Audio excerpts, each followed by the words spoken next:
Chers camarades, la Fédération CGT organise les états généraux des services publics territoriaux.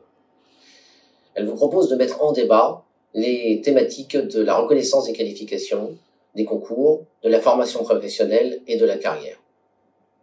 Le service public assure l'intérêt général et l'efficacité sociale. Il a été construit à partir de 3 principes, la continuité, l'égalité de tous, mais aussi l'adaptabilité aux besoins des usagers.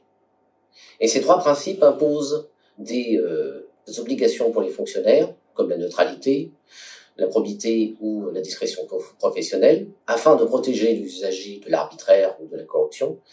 Mais ces principes aussi protègent le fonctionnaire en le rendant indépendant vis-à-vis de l'employeur public, notamment avec des droits supérieurs à ceux du privé, un droit à la carrière, un droit à un traitement indiciaire qui progresse tout au long de sa vie, mais aussi un droit à la participation et la liberté d'opinion, puisque le fonctionnaire est un citoyen comme les autres.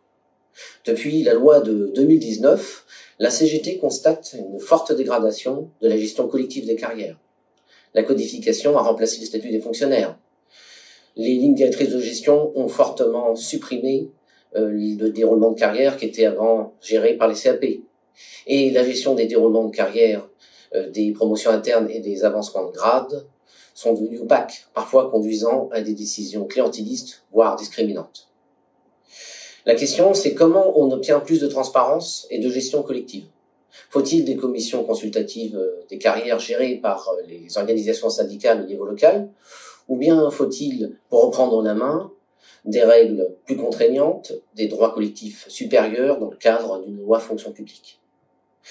Sur le plan des rémunérations, les traitements sont maintenant insuffisants.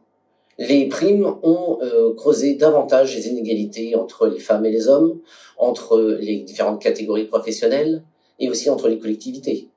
Le gel du point d'indice et le tassement des grilles indiciaires a conduit à une baisse du pouvoir d'achat et a bloqué la mobilité de nos collègues. Pour la CGT, le traitement indiciaire est le seul moyen de garantir l'unicité de la fonction publique et l'égalité entre les fonctionnaires. La CGT revendique la revalorisation des grilles indiciaires à partir de la qualification acquise, mais aussi de l'ancienneté acquise au cours de l'exercice des missions. Dans le même temps, les concours et les modes de recrutement sont devenus insatisfaisants.